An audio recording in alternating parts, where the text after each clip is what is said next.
Good morning, Julie, and welcome to ANZOG's Institute for Governance Talking Heads. Thanks very much for speaking to me. Julie, tell us a bit more about your current roles at the University of Canberra. Sure, I teach journalism, broadcast journalism specifically, and within broadcast journalism, I've embedded a lot of social media learning and activity for my students. I've been teaching at the University of Canberra for the past 10 years. In fact, a whole decade has almost passed. So I feel like I'm a bit of the furniture, but albeit furniture that's constantly being recovered as I try to adapt with very swiftly changing times in the media and in education. So my other role is as a researcher, and my primary research focus at the moment is on the intersection between social media and journalism, which is the subject of my PhD dissertation, which I'm completing at the Wollongong University. Wow.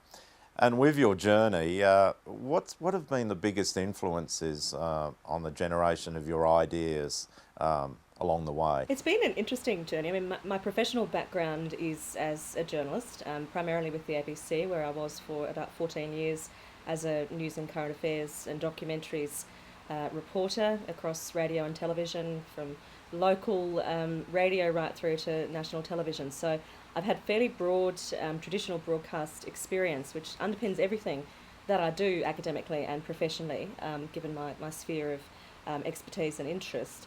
But with regards to social media, it's also had a big influence. It's the actual origin of my research questions and my PhD thesis come from being a journalist and an academic who during a difficult pregnancy was stuck on a farm and felt terribly isolated, which was at the very beginning of 2009. And I had an active Facebook life connected to former colleagues and former students now working in industry, as well as other social connections. But at that point, I actually started using Twitter, or sometime before started using Twitter as a news service, almost as a way of trying to keep tabs on breaking news. And I suppose I've been doing that for 6 months prior. But when I was enduring this difficult pregnancy, and I was sentenced to couch rest for about 8 weeks, and I'm kind of a person who likes to be connected, so this was a little bit debilitating. And I used Twitter and Facebook, but primarily Twitter, to try and keep professionally connected during that period, and to get a sense of of lively involvement in news and current affairs. And in that process, I started observing the really interesting and quite radical ways in which social media, most notably the platform of Twitter, was starting to shift and influence traditional journalistic practices, and even professionalism and ethics were being influenced. Just on that, as a very early adopter of social media, what are the main changes you've seen in this social media revolution? Look, there have been many changes, and the changes, interestingly enough, tend to be ultimately similar across sectors, across professional sectors. So in the case of journalism, which is my main area of research, I've seen a very important shift take place with regards to audience engagement. So we see the barriers between professional journalists and media producers and media organisations and the people we used to call the audience, as NYU Professor Jay Rosen refers to all of those folk who participate now in media conversations. It's broken down those barriers. It's caused there to be ongoing interactions between journalists who get now instantaneous public feedback to their work, and that feedback has an influence on the way in which they frame stories. It assists them in research in terms of recognising the audience now as, if you like, what we used to call stringers, so a whole subset of people doing reporting work out there as citizens, contributing to the news gathering process. We've seen shifts in terms of just interactions within the professions. So in the case of journalism, we see more interaction, we see public interaction between journalists from, say, News Limited, the Murdoch Press, and even the ABC, where there have been traditional separations and collaborations between competing media organisations in terms of thinking about stories and chasing down facts. So it's been quite fascinating to watch at that level. But that primary theme of the breakdown of barriers between creators and receivers, or in the case of governments, policymakers and citizens, is shifting across the board. So in the case of politics, we see in the way that we used to kind of have to wait for television cameras to deliver the visual results of town hall meetings in campaigns gone by, we now see that kind of interaction happening in real time on platforms like Twitter and Facebook. Just on that leads to a very important challenge and opportunity. Do you think social media can be a big part of a paradigm shift towards more citizen-centric decision making by governments, including, say, councils? Absolutely. I think this shift now, this expectation from audiences and citizens, whether they're voters, ratepayers, or newspaper readers, to actually participate in and influence the process is quite entrenched. And that's happened very quickly. If we think about social media's life, it's really only 5 to 7 years old in terms of mainstream uptake. And it has had a very dramatic impact on people's expectations, as I said, of interaction. And with that comes increased expectations of responsiveness, transparency and accountability, which in democratic contexts are very important functions of democracy. And they're functions that people are now actively engaging with. I think that's a very positive thing, but it does put a burden on organisations from local government right through to national government, if we're talking about public administration, for example, in terms of resources that it takes to respond to people's requests for better, more frequent and quicker responses and problem solving. But it also requires, I think most fundamentally, a shift in attitude. And the attitude shift involves saying not how do we deflect or which barriers can we put up to protect our people from having to deal with this assault on our time or reputation, and rather how do we actually actively engage with these people and allow them to contribute to the democratic process more openly. So do you think social media is leading to innovation and better problem solving? I think so. It's difficult to make conclusive comments on a research basis yet, because this is so new and so fast moving, and there's lots of very interesting research underway.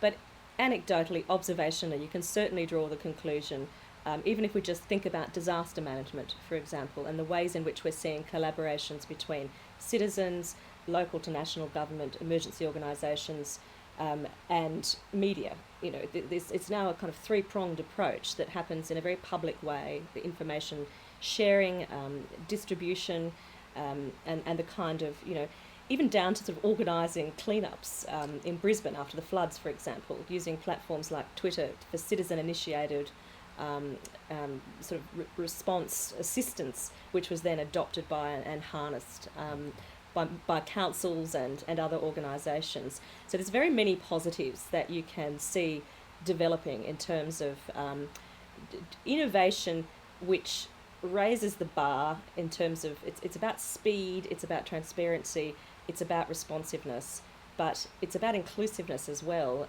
and I think that's quite interesting. Okay, well that's more broader community engagement, which obviously is critical. But what about internal social networks? And I'm thinking here at the University of Canberra, the use of Yammer. Perhaps you could explain a bit how that's working. Sure. Well, hopefully people who are absorbing this are already a little familiar with social media, or a lot, depending on how often they use it. So Yammer is a platform that's used often internally within larger organisations, right from the University of Canberra through to the ABC in the Australian setting. It's kind of like a combination of Facebook and Twitter, so it gives you an opportunity to post links and to make comments and to share updates, to link to other media, audio, video, for example, and still pictures. But it's a way of trying to generate discussion and lively discussion between staff members, which has the same kind of flattening effect that other social media in the public sphere does, which is this supposed egalitarianism that comes with the web, because everybody has the tools to produce and express an opinion. Now, there's certainly debate about how effective and far-reaching that is, but you can see that happening in an institution like the University of Canberra, where people are interacting, commenting about policy, about their experiences, sometimes with a degree of clarity and conviction that we wouldn't have expected to see even on the internal email system that allowed for kind of more public forms of chat previously. So I think it's an interesting and effective way of trying to engage employees, but I'm not. I've got no evidence about what impact it's having in terms of influence on management. It'd be interesting to find out. Are there any big ideas though that have been generated that have been carried through? Look, I've certainly observed, as somebody who's just a casual user of Yammer at UC, I've observed the same kinds of collaborative processes going on Yammer as go on between much broader citizenry and professional networks on the public social media. So I've seen, for example, academics from different faculties, from different disciplines, talking about ideas, sharing ideas, discussing prospective research collaborations, which is, incredibly encouraging to see that sort of cross-disciplinary interaction where there's so much interesting work to be done. Also with teaching, we often as teachers, and I call myself a teacher as much as an academic because it's what I spend a lot of my time doing, and I'm very passionate and committed to that part of my role as an academic. We often teach in virtual isolation, so we're at the front of a classroom or speaking to colleagues when we can grab some time in the middle of a busy semester. But having the possibility of that sort of broader network of people, if you're sitting in a classroom in the middle of an exercise and you're stumped as to how to resolve a particular problem, then jumping on Yammer and kind of, in real time, as goes the buzz phrase, put out a question about, has anyone encountered this difficulty before? How have you tried to resolve it? And do what's called crowdsource a solution. So put it out to the people in your network and expect to see, depending on the depth and breadth of your network, pretty swift results in terms of responses. I've personally not done that in the university context. I've absolutely done that as a journalist in the public sphere, and as an academic seeking to collaborate.